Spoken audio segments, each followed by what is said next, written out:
Man can change his nature by the help of God. నీ సొంత జ్ఞానం ద్వారా, నీ సొంత శక్తి ద్వారా, నీ తెలివి ద్వారా ఎప్పుడు కూడా నీ స్వభావం మార్చుకోలేవు. Why we need God, why we have come to Jesus. ఎందుకు దేవుడు మనకు అవసరం?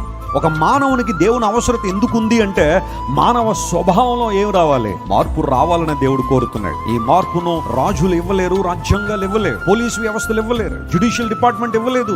ఈ మార్పును లోకసమైన వ్యక్తులు ఏ ఒక్కరు ఇవ్వలేరు. కానీ దేవదేవుడే మనిషికి మార్పును ఇవ్వాలని, స్వభావంలో మార్పు తీసుకెళ్లాలని దేవుడు ఆలోచన చేశాడు. సమరయ స్త్రీ జీవితం ఒకప్పుడు పాప స్వభావంతో నింపబడిందే.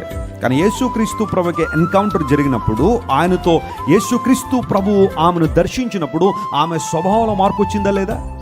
ఒకప్పుడు ఇష్టానుసారంగా బ్రతికిన స్త్రీ మిట్ట మధ్యాహ్నం వేళ నీళ్ల కోసం బావి దగ్గరికి వచ్చి పాప దాహంతో అలమటించిపోతున్న స్త్రీ, ఇష్టానుసారం జీవించిన ఆమె ప్రభు యొక్క ఆ ఎన్కౌంటర్ జరగగానే, క్రీస్తు ప్రభు దగ్గరికి రాగానే ఆమె స్వభావంలో మార్పు వచ్చింది.